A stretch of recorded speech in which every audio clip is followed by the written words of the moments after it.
الحمدللہ رب العالمین والعاقبۃ للمتقین والصلاة والسلام علی سید الانبیاء والمرسلین اما بعد فاعوذ باللہ من الشیطان الرجیم بسم اللہ الرحمن الرحیم۔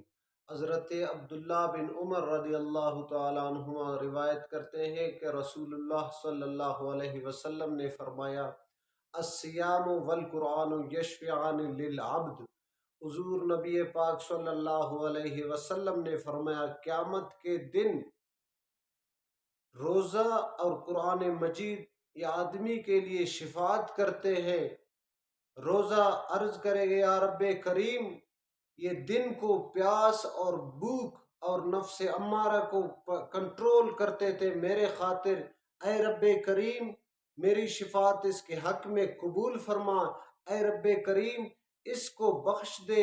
تو پھر قرآن مجید رب پاک کے بارگاہ میں عرض کرے گا، اے رب کریم یہ میرے خاطر رات کو قرآن مجید مجھے تلاوت کرتے تھے، مجھے پڑھتے تھے، اے رب کریم سب سوتے تھے یہ مجھے تلاوت کرتے تھے، اے رب کریم میری شفاعت اس کے حق میں قبول فرما۔